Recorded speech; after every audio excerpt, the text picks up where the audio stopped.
বিনয়াকে পেয়েছিলাম আজ থেকে ২৭ বছর আগে। তখন থাকতাম অশোকনগরে।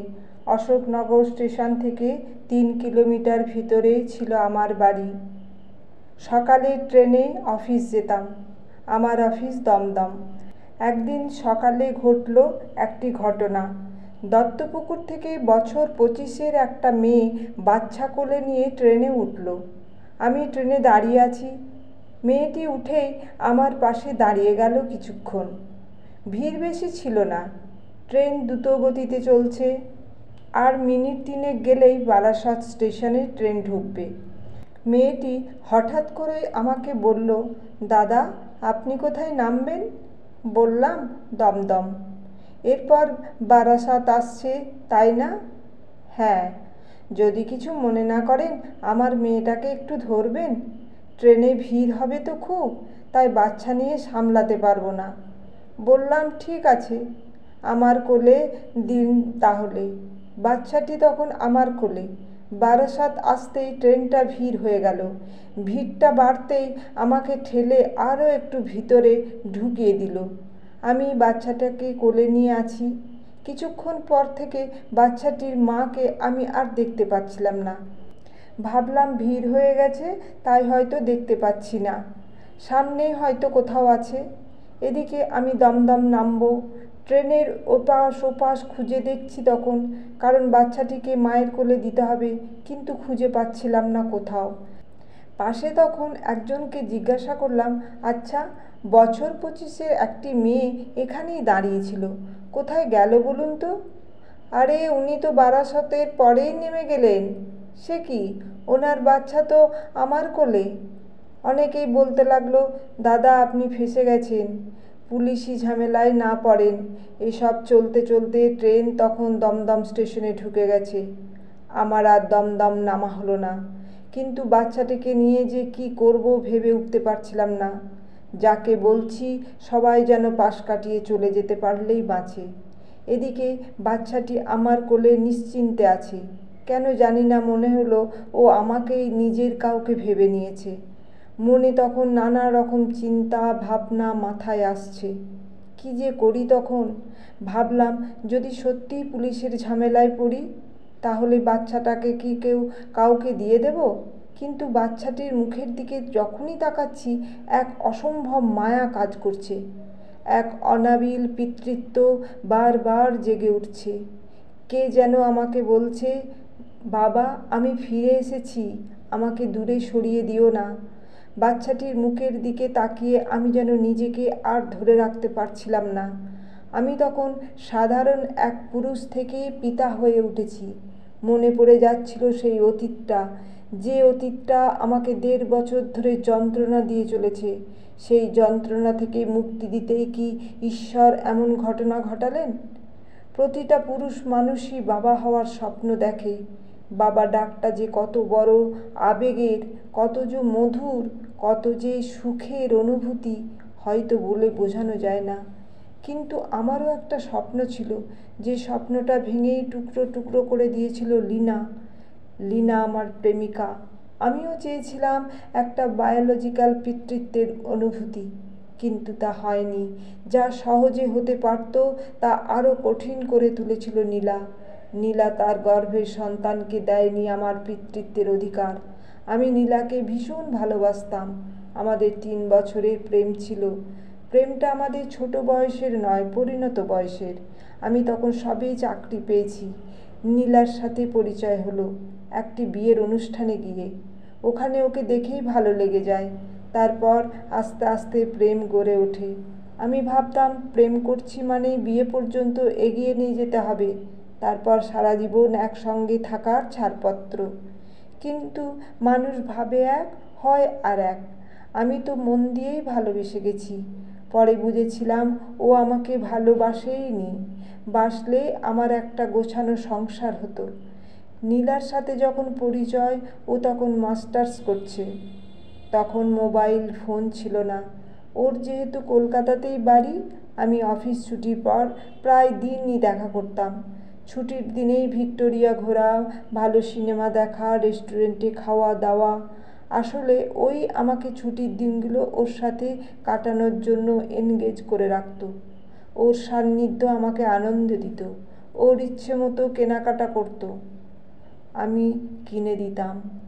এটা কখনো ওর দাবি বলে ভাবতাম না, ভাবতাম ওর আবদার।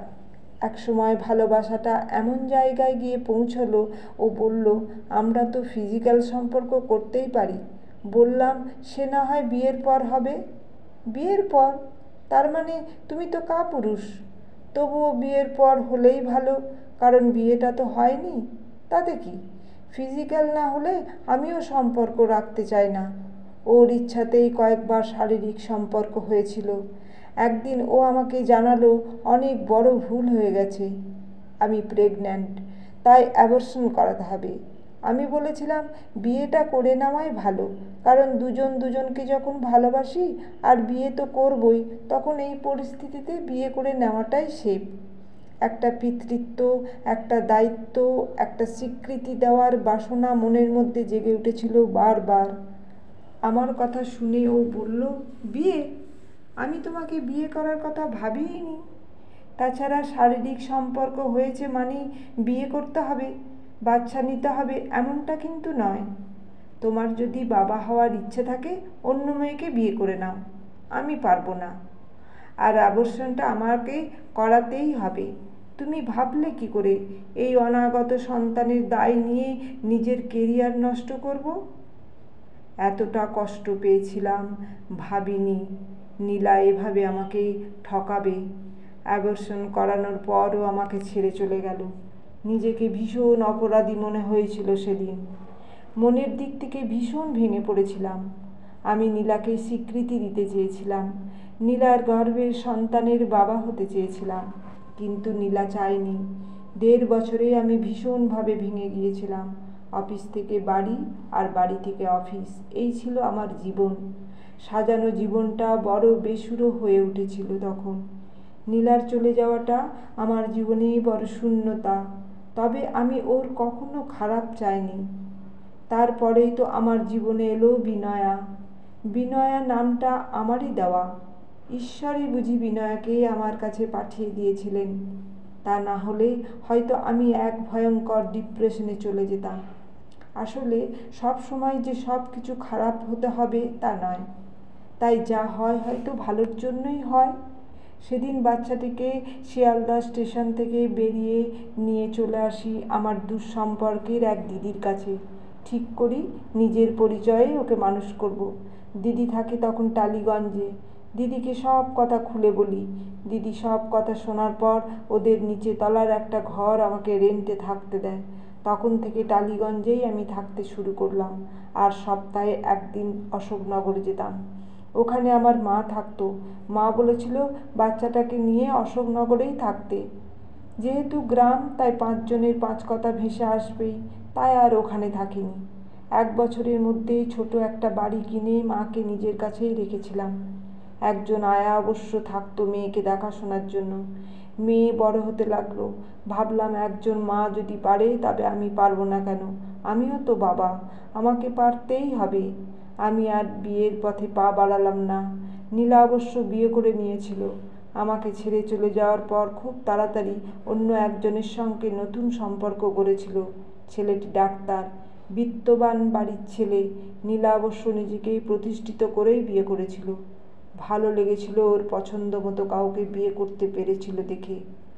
ওর বিয়ে হয়ে যাওয়ার পর থেকে আমিও আর খোঁজ রাখতাম না। ওর বিয়ের আগে পর্যন্ত একজন বন্ধুর মারফত খবর নিতাম। যতই হোক ভালো তো বাসতাম। এখনো কলকাতাতেই থাকে। বছর 1.5 আগে একবার ওর সাথে দেখা হয়েছিল। আমি কথা বলতে চাইনি, ও নিজে থেকেই কথা বলেছিল।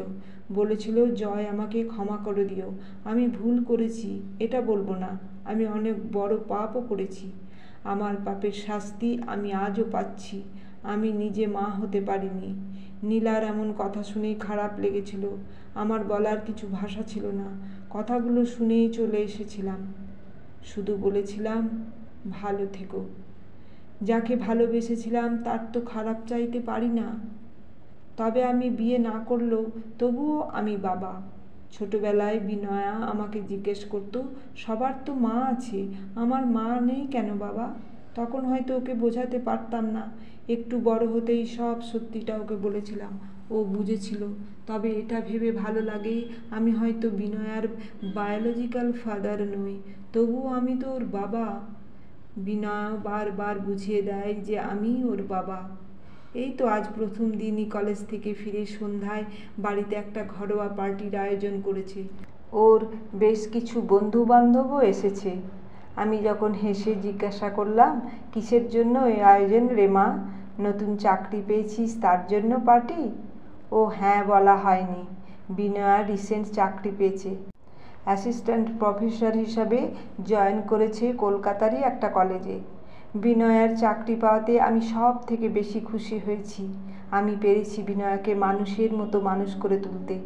সে যাই হোক, বাড়িতে পার্টি অ্যারেঞ্জের কারণ জিজ্ঞাসা করতেই বিনয়া হেসে বলল, তুমি কি আজকাল কিছুই খবর রাখো না বাবা? আজকের দিনটা যে তোমার জন্য। আমার জন্য মানে? আজ ফাদার্স ডে। আজ কেন ফাদার্স ডে হতে যাবে? আমাকে ভুলভাল বুঝিয়ে দিলে হবে? বিনয়া হাসতে হাসতে জড়িয়ে ধরে বলল, বাবা তুমি কেন বোঝো না, আমার কাছে ফাদার্স ডে বলে আলাদা কিছু নেই। বছরের সব দিনগুলোই আমার কাছে ফাদার্স ডে। আমাকে এমন একটা সুন্দর জীবন উপহার দিয়েছ তুমি, তাই তুমিই আমার স্বর্গ। আমার পৃথিবী জুড়ে তুমি। আমার জীবনে সব থেকে খুশির দিনটা না হয় তোমার জন্য, তোমার দিন হিসাবেই থাকুক। মনে মনে বললাম, হ্যাঁ রে মা, তুই আমার নয়নমণি, আমার পৃথিবী।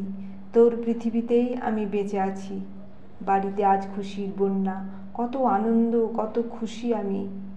নীল রঙের ব্লেজার আমার খুব প্রিয়। আমার জন্য বিনয়া কিনে এনেছে একটা নীল রঙের ব্লেজার। পরিয়ে দিয়ে আমায় বলল, আজ আমার যত সাফল্য সব তোমার জন্যই। তুমি আমার কাছে পূর্ণতা। বাবা তুমি ভালো থেকো সব সময়। গল্প পিতা স্বর্গ, কলমে সরজিৎ ঘোষ।